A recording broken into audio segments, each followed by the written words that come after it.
ಸದಲ್ಗಾದಲ್ಲಿ neat ಪ್ರಶ್ನೆ ಪತ್ರಿಕೆ ಸೋರಿಕೆ ವಿರೋಧಿಸಿ ಶಾಂತಿಯುತ ರ್ಯಾಲಿ. ಉಪ ತಹಶೀಲ್ದಾರ್ ಮುಖಾಂತರ ರಾಷ್ಟ್ರಪತಿಗೆ ಮನವಿ ಪತ್ರ ಸಲ್ಲಿಕೆ. ದೇಶಾದ್ಯಂತ ಚರ್ಚೆಗೆ ಗ್ರಾಸವಾಗಿರುವ ನೀಟ್ ಸೇರಿದಂತೆ ವಿವಿಧ ಸ್ಪರ್ಧಾತ್ಮಕ ಪರೀಕ್ಷೆಗಳ ಪ್ರಶ್ನೆ ಪತ್ರಿಕೆ ಸೋರಿಕೆ ಪ್ರಕರಣಗಳನ್ನು ತೀವ್ರವಾಗಿ ಖಂಡಿಸಿ ವಿದ್ಯಾರ್ಥಿಗಳ ಹಿತರಕ್ಷಣೆಯ ಉದ್ದೇಶದಿಂದ ಪಟ್ಟಣದಲ್ಲಿ ಶಾಂತಿಯುತ ರ್ಯಾಲಿ ಹಮ್ಮಿಕೊಳ್ಳಲಾಗಿತ್ತು. ಪಟ್ಟಣದ ಅಂಬೇಡ್ಕರ್ ದ್ವಾರದಿಂದ ಆರಂಭಗೊಂಡ ರ್ಯಾಲಿಯು ದತ್ತಾ ಚೌಕ, ಗಾಂಧಿ ಚೌಕ, ದರ್ಗಾ ಚೌಕ, ಚೆನ್ನಮ್ಮ ವೃತ್ತ ಹಾಗೂ ಛತ್ರಪತಿ ಶಿವಾಜಿ ವೃತ್ತದ ಮೂಲಕ ಸಾಗಿ ಉಪ ತಹಶೀಲ್ದಾರ್ ಕಚೇರಿಯನ್ನು ತಲುಪಿತು. ಬಳಿಕ ಪ್ರತಿಭಟನಾಕಾರರು ಉಪ ತಹಶೀಲ್ದಾರರಾದ ಪಿಬಿ ಶಿರಿವಂತ್ ಅವರ ಮುಖಾಂತರ ಗೌರವಾನ್ವಿತ ರಾಷ್ಟ್ರಪತಿ ಅವರಿಗೆ ಮನವಿ ಪತ್ರ ಸಲ್ಲಿಸಿ ಪ್ರಶ್ನೆ ಪತ್ರಿಕೆ ಸೋರಿಕೆ ಪ್ರಕರಣಗಳ ಬಗ್ಗೆ ಕಠಿಣ ಕ್ರಮ ಕೈಗೊಳ್ಳುವಂತೆ ಹಾಗೂ ಇಂತಹ ಘಟನೆಗಳು ಮರುಕಳಿಸದಂತೆ ಸೂಕ್ತ ವ್ಯವಸ್ಥೆ ರೂಪಿಸಬೇಕೆಂದು ಒತ್ತಾಯಿಸಿದರು. ಈ ಸಂದರ್ಭದಲ್ಲಿ ಮಾತನಾಡಿದ ಮುಖಂಡರಾದ ಸಂತೋಷ್ ನವಲೆ ಹಾಗೂ ಅಬ್ದುಲ್ ಕಲಾಂ, ಯುವ ಸಮಾಜ ಸೇವಾ ಸಂಘದ ರಾಜ್ಯಾಧ್ಯಕ್ಷರಾದ ಅಜ್ರುದ್ದೀನ್ ಶೇಖ್ಜಿ, ಪ್ರಶ್ನೆ ಪತ್ರಿಕೆ ಸೋರಿಕೆಯಿಂದಾಗಿ ವರ್ಷಾನುಗಟ್ಟಲೆ ಶ್ರಮಪಟ್ಟ ಓದಿದ ಲಕ್ಷಾಂತರ ವಿದ್ಯಾರ್ಥಿಗಳ ಭವಿಷ್ಯ ಅತಂತ್ರವಾಗುತ್ತಿದೆ ಎಂದು ಆಕ್ರೋಶ ವ್ಯಕ್ತಪಡಿಸಿದರು. ಪರೀಕ್ಷಾ ವ್ಯವಸ್ಥೆಯಲ್ಲಿ ಪಾರದರ್ಶಕತೆ ಕಾಪಾಡುವಂತೆ ಹಾಗೂ ತಪ್ಪಿತಸ್ಥರ ವಿರುದ್ಧ ಕಠಿಣ ಕಾನೂನು ಕ್ರಮ ಜರುಗಿಸುವಂತೆ ಸ್ಥಳೀಯ ವಿದ್ಯಾರ್ಥಿಗಳು ಒತ್ತಾಯಿಸಿದರು. ಇದೇ ಸಂದರ್ಭದಲ್ಲಿ ಅನಿಲ್ ಮಾನೆ, ಸುಮಯ್ಯ ಜಮಾದಾರ್, ಆಕಾಶ್ ಚಿಟ್ನೆಸ್, ಭೀಮಾ ಮಾಳ್ಗೆ, ಹರೀಶ್ ಹಿತ್ತಲ್ಮಣಿ, ವಿಶಾಲ್ ಮೇತ್ರೆ, ಪ್ರವೀಣ್ ಕುರ್ನೆ, ಅಶ್ವಥ್ ಮಾಳ್ಕರಿ, ತಿಲಕ್ ಹಿತ್ತಲ್ಮಣಿ, ರಾಜು ವಾಲಿ, ಸುನೀಲ್ ಬಾಗಡಿ, ನಾಜ್ ಜಮಾದಾರ್, ಆಲಿಯಾ ಮುಲ್ಲಾ, ವಿದ್ಯಾರ್ಥಿ ಒಕ್ಕೂಟದ ಅಧ್ಯಕ್ಷೆ ತಾರಾ ಪಾಟೀಲ್, ಮುಜಮಿಲ್ ಶೇಖ್ ಸೇರಿದಂತೆ ಭೀಮ್ ಆರ್ಮಿ, ರೈತ ಸಂಘಟನೆ, ವಿದ್ಯಾರ್ಥಿ ಪರ ಒಕ್ಕೂಟ, ರಾಣಿ ಚೆನ್ನಮ್ಮ ಮಹಿಳಾ ಸಂಘ ಹಾಗೂ ಸಮಸ್ತ ವಿದ್ಯಾರ್ಥಿ ಬಳಗದವರು ಉಪಸ್ಥಿತರಿದ್ದರು.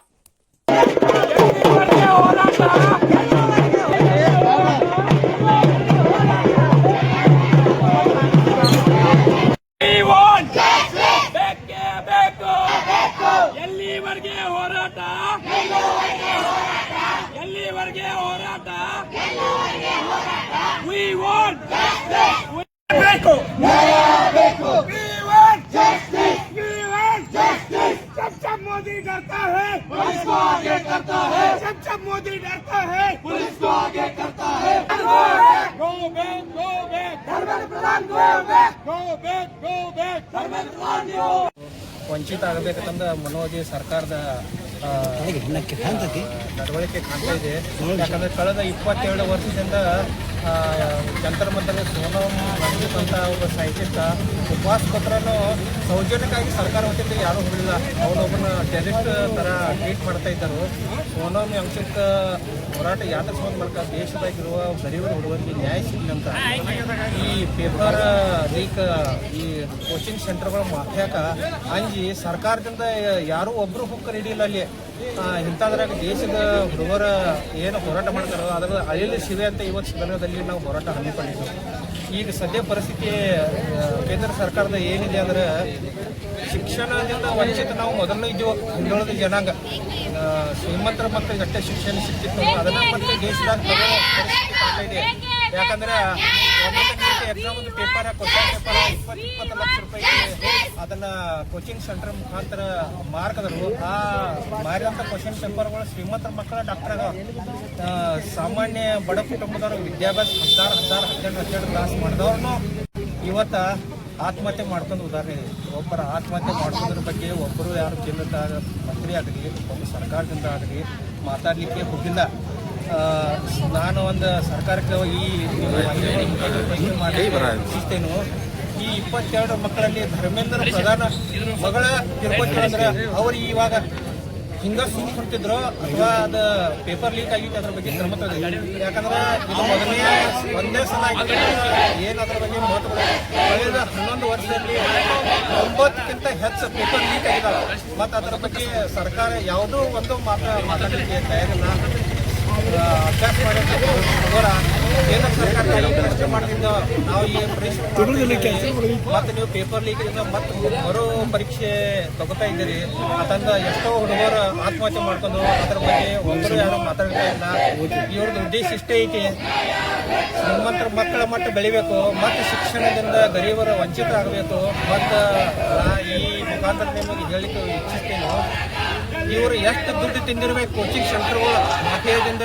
ಈ ಕೋಚಿಂಗ್ ಸೆಂಟರ್ ಮಾಫಿಯಾ ಸರ್ಕಾರಿ ಕೇಂದ್ರದಾಗ ಐತಿ.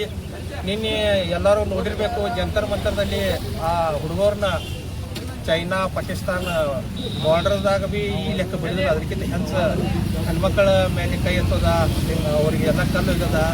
ಈ ನಿರ್ಣಯವನ್ನು ನಾವು ಈ ಮುಖಾಂತರ ಖಂಡಿಸ್ತೇವೆ. ಮುಂದಿನ ದಿನಮಾನದಲ್ಲಿ ಇದರ ಬಗ್ಗೆ ಕೇಂದ್ರ ಸರ್ಕಾರ ಎಚ್ಚೆತ್ತುಕೊಳ್ಳದಿದ್ದ ದೇಶದ ಪರಿಸ್ಥಿತಿ ಇನ್ನೂ ಹೆಚ್ಚು ಗಂಭೀರ ಆಗ್ತಿದೆ. ಇವತ್ತು ಎಲ್ಲಿಂದ ಗೇಟಿಂದ ಉಪ ತಹಶೀಲ್ದಾರ್ ಅವ್ರ ಮುಖಾಂತರ ರಾಷ್ಟ್ರಪತಿಗೆ ಮನವಿ ಸಲ್ಲಿಸಿದೆವು. ನಮ್ಮದು ಒಂದು ಅಳಿಲು ಸೇವೆ ಇರಲಿ, ಯಾಕಂದ್ರೆ ದೇಶದಾಗ ಅನ್ಯಾಯ ನಡೆಯುತ್ತೆ, ಅದ್ರ ಬಗ್ಗೆ ದೇಶ ಎಲ್ಲ ಎಚ್ಚೆತ್ತುಕೊಳ್ಳೋದ್ರೆ ನಾವು ಮನ್ಕೊಂಡಾಗ ಇರಬಾರ್ದು. ನಮ್ಮ ಊರದಿಂದನೂ ಒಂದು ಸ್ವಲ್ಪ ಇದರ ಬಗ್ಗೆ ವಿರೋಧ ವ್ಯಕ್ತಿ ಇರಲಿ, ನ್ಯಾಯಯುತವಾಗಿ ಹೋರಾಟ ಮಾಡೋಕದರು, ಅದಕ್ಕೆ ನಮ್ಮದು ಸಪೋರ್ಟ್ ಇರಲಿ ಅಂತ ಇವತ್ತು ಮಕ್ಕಳನ್ನ ತಗೊಂಡು ನಾವು ಈ ಮನವಿ ಸಲ್ಲಿಸುವ ಕೆಲಸ ಮಾಡಿದ್ದೀವಿ. ಯಾವ ಸಂಘಟನೆದವ್ರು ಬೆಂಬಲ ಕೊಟ್ಟಿದ್ರು? ಈ ಸಂಘಟನೆ ಅಂತ ಏನಿಲ್ಲ, ವಿದ್ಯಾರ್ಥಿಗಳಿಗೆ ಅನ್ಯಾಯ ಐತಿ, ಆ ಅನ್ಯಾಯ ಸರಿಪಡಿಸೋ ಸಂಬಂಧ ಹಿರಿಯರ ಮನಸ್ಸಾಗ ಬಂದೈತಿ. ಅವ್ರೆಲ್ಲರನ್ನೂ ಬಂದರು, ಸ್ವಯಂ ಪ್ರೇರಿತವಾಗಿ ಬಂದರು. ಮತ್ತೊಂದು ಇದಕ್ಕಿಂತ ಹೆಚ್ಚು ಜನರು ಬರ್ತಿದ್ರು. ಆದರೆ ನಿನ್ನೆ ಜಂತರ್ ಮಂತರದಲ್ಲಿ ಒಂದು 3 ಬೇಡಿಕೆ ಇಟ್ಟಿದ್ದಾರೆ. ಅದರ ಬಗ್ಗೆ 23 ತಾರೀಕು ತನಕ ಗಡುವು ಕೊಟ್ಟಿದ್ದಾರೆ. ಗಡುವು ಏನಾಗ್ತಿತ್ತು ನೋಡಿ, ಮುಂದಿನ ದಿನಮಾನದಾಗ ಇದಕ್ಕಿಂತ ದೊಡ್ಡ ಪ್ರಮಾಣದಾಗ ಹೋರಾಟ ಮಾಡೋದ ರೂಪರೇಷೆ ಕೈಗೊಳ್ತೇವೆ.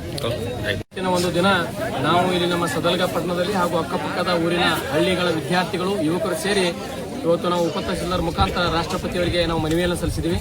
ಮನವಿ ಸಲ್ಲಿಸಿರ್ತಕ್ಕಂಥ ಉದ್ದೇಶ ಏನಪ್ಪ ಅಂತಂದ್ರೆ, ಭಾರತ ಸರ್ಕಾರದಲ್ಲಿ ನೀಟ್ ಪರೀಕ್ಷೆ ಆಗಿರ್ಬೋದು, ಸ್ಪರ್ಧಾತ್ಮಕ ಪರೀಕ್ಷೆಗಳಾಗಿರ್ಬೋದು, ಇವೇನಪ್ಪ ಅಂತಂದ್ರೆ ಪ್ರಶ್ನೆ ಪತ್ರಿಕೆ ಸೋರಿಕೆ ಆಗಿದೆ.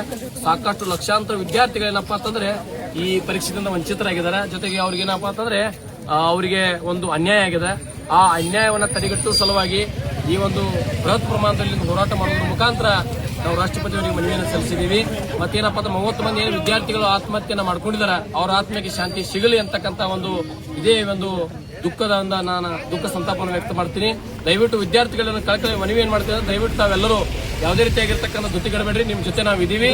ನಾವು ರಾಷ್ಟ್ರ ಮಟ್ಟದಲ್ಲಿಯೂ ಸಹ ಇದೇನಪ್ಪ ಅಂತ ಬರ್ತಕ್ಕಂಥ ಜಂತರ್ ಮಂತರದಲ್ಲೂ ಸಹ ನಾವು ಸಹ ನಮ್ಮ ಸದಲ್ಗ ಮತ್ತು ಅಕ್ಕಪಕ್ಕದಲ್ಲಿ ಯುವಕರು ಸೇರಿ ಬರ್ತಕ್ಕಂಥ ಜಂತರ್ ಮಂತರಕ್ಕೂ ನಾವು ಹೋಗ್ತಕ್ಕಂಥ ಪ್ರಾಮಾಣಿಕ ವ್ಯವಸ್ಥೆ ನಿಮ್ಮ ಪರವಾಗಿ ನಾವು ಮಾಡ್ತೀವಿ ಅಂತಕ್ಕಂಥ ಒಂದು ಮಾತನ್ನ ನಾನು ಇದೇ ವೇದಿಕೆ ಮುಖಾಂತರ ಕೊಡ್ತೀನಿ. ಮತ್ತು ನಮ್ಮ ಹೋರಾಟ ಪಕ್ಷಾತೀತ, ಜಾತ್ಯತೀತ, ಧರ್ಮಾತೀತದ, ನಾವು ಯಾರೂ ವಿರೋಧಿಲ್ಲ. ನಾವು ವಿದ್ಯಾರ್ಥಿಗಳ ಪರ ಇದೀವಿ, ಯುವಕರ ಪರ ಇದೀವಿ.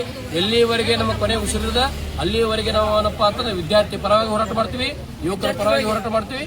ಎಲ್ಲರಿಗೂ ನಾನು ಇದರಿಂದ ಏನಪ್ಪಾ ಅಂತ ಧೃತಿಗಡಬೇಡ ಅಂತಕ್ಕಂಥ ಮಾತನ್ನ ನಾನು ವಿನಂತಿ ಮಾಡ್ತೇನೆ. ಮತ್ತೆ ಎಲ್ಲಾ ವಿದ್ಯಾರ್ಥಿಗಳಿಗೂ ಸಹ ಏನಪ್ಪಾ ಅಂತಂದ್ರೆ ಧನ್ಯವಾದ ಸಲ್ತೀನಿ. ಮತ್ತೆ ಎಲ್ಲ ಯುವ ಸಂಘಟಕರು, ಭೀಮ್ ಆರ್ಮಿ ಆಗಿರ್ಬೋದು, ಅಬ್ದುಲ್ ಕಲಾಂ ಸಂಘ ಆಗಿರ್ಬೋದು, ರಾಣಿ ಚೆನ್ನಮ್ಮ ಸಂಘ ಆಗಿರ್ಬೋದು, ವಿದ್ಯಾರ್ಥಿ ಪರ ಒಕ್ಕೂಟ ಆಗಿರ್ಬೋದು, ರೈತ ಪರ ಸಂಘಟನೆಗಳಾಗಿರ್ಬೋದು, ಇತರ ಸಂಘಟನೆಗಳು ಎಲ್ಲರಿಗೂ ಸಹ ನನಗೆ ಬೆಂಬಲವನ್ನು ಸೂಚಿಸಿದ್ದಾರೆ.